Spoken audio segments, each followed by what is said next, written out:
Hang on, let me turn this around. All right, I'm trying to figure out which way the wind's blowing so it's not going to be too windy sounding. Hang on. All right, I think that will do. I just wanted to check in with you guys, let you know where I've been and say hey and stuff. I don't have anything like too important to say, just like hey. And I hadn't posted anything for a couple weeks, and last Wednesday I meant to, but my wife needed me to drive her to the dentist, and so we went to the dentist together early in the morning, and then my phone broke, so I had to get a new one. And it's okay, it was really old, I had it for a long time. So anyway, I'm filming on my new phone, and the picture kind of looks all right.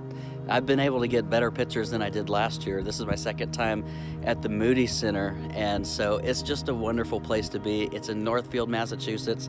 So behind me, if it wasn't so bright, you'd be able to see Vermont, New Hampshire, and Massachusetts, like all right there in those mountains, because the states are so teeny. Anyway, it's just absolutely beautiful, and I'm standing under a tree, so I will check myself for ticks later on, because I've been hearing a lot about ticks in this area of country. So yeah, I meant to post last week, wasn't able to, and just really busy with our ministry there locally and just hadn't been able to get on. So I wanted to say hey to you guys, not going anywhere, but just been a little bit busy. And now I'm in Northfield, Massachusetts at the D.L. Moody Center. And so right behind me, let's see if I can, okay, yeah, you can see it right there, is where D.L. Moody and his wife are buried.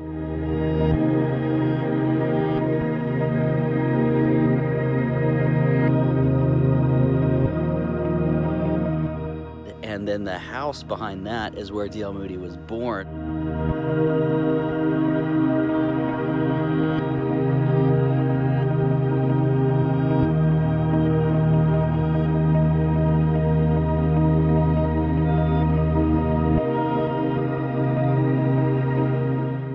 And so this was a school that after he did his stuff in Chicago, after he was in England and the UK for a little bit, he came back, but he actually came back to his hometown, Northfield, Massachusetts.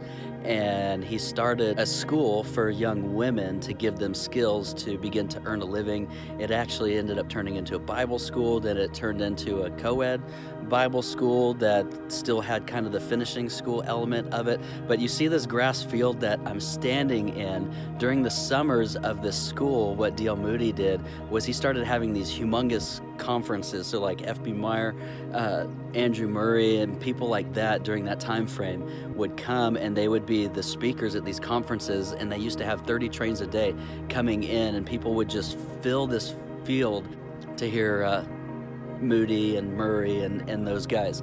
And so this used to be a pretty big conference center for them, and then what came out of that was the student missions movement.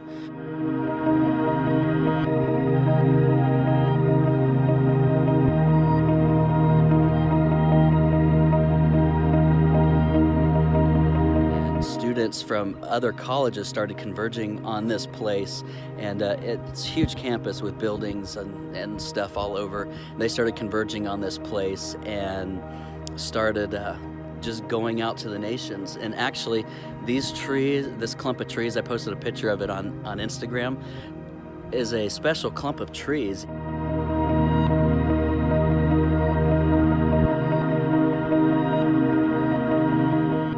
Each tree that you saw there was planted for a young woman who went to the mission field, died, and gave her life on the mission field for the cause of Christ.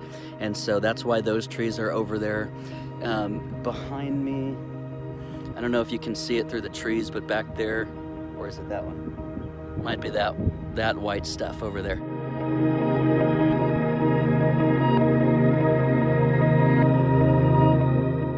I'll put pictures on my Instagram. If you don't follow me on Instagram, it's davely39, so D-A-V-L-E 39. The number's 39. And so that's where he was at the end of his life. And so he built a house just right down the road from where he was born and where his mom lived. There's actually a section of that house that he built when he lived there again during another time.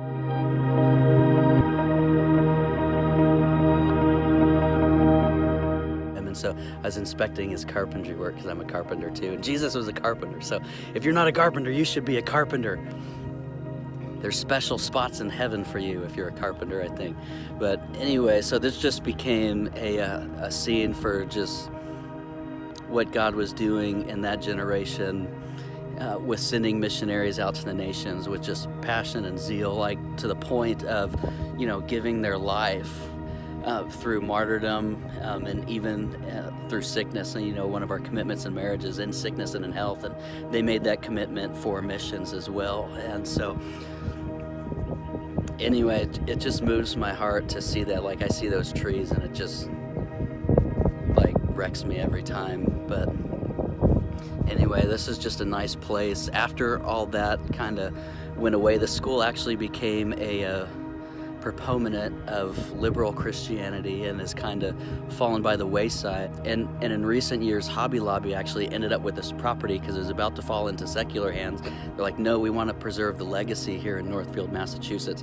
So they bought the property, and they were looking for a suitable buyer. And what they ended up doing is they're giving some of it to another Catholic college, the Thomas Aquinas College from California, and then the rest of the property is being turned into the Moody Center. So they're preserving places like his birth home, his grave site, where he lived, and then there's some other auditoriums. You can't see them; those are dorm rooms, but there's ish behind the trees there.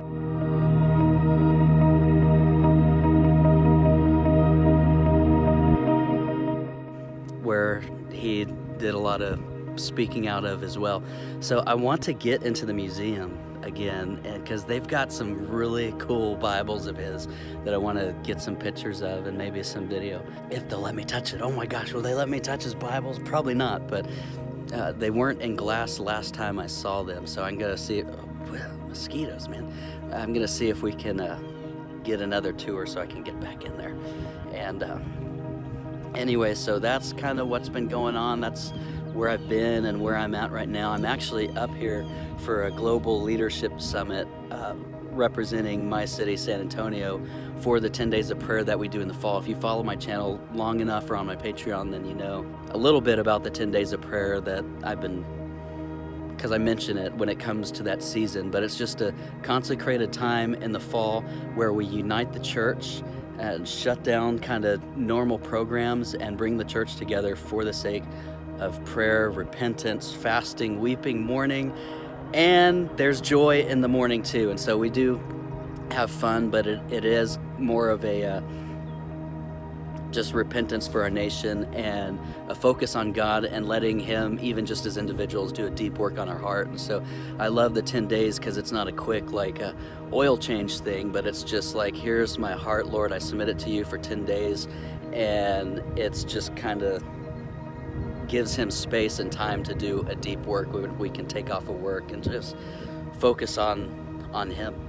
Focus on Him and His will for our nation. And so anyway, it's just we meet up here because the home base for the headquarters of the 10 days is located here, and their website is 10days.net. If your city doesn't do it and you want to start uniting the church in your city, and you want to see the church become the house of prayer. Jesus called it a house of prayer. The Father called it a house of prayer. If your church is not a house of prayer and it's known for being a house of something else, you might be defining your congregation in a different way than how the Father and Jesus both defined what their house was going to be defined as. Like, we do other things and all these other things are great, but He didn't say my house is a house of evangelism. It's not a house of teaching. It is a house of prayer.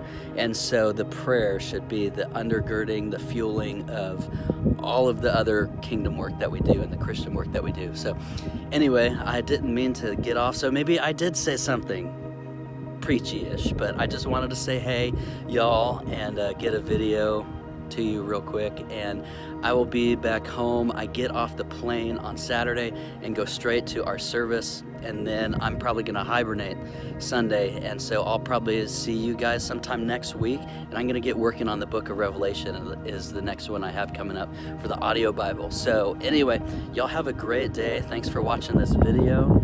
And I'm just gonna mention too, again, if you like the music playing under the channel, I wrote that. I made it up and I recorded it, and I started doing that for myself to help me read, to help me pray, and other people started wanting to have access to it. So I put it on YouTube, and now it's available for download at forloveoftheword.bandcamp.com, where you can buy my instrumental albums, and also the audio Bible is over there. And then if you enjoy my channel, you believe in the message of this channel, then I would invite you over to my Patreon page so you can see how that you can support me on a monthly basis, and then you get access into kind of the behind the scenes of the progression of the audio Bible I'm doing, and taking my ambient guitar music and combining it with the reading of the King James Bible.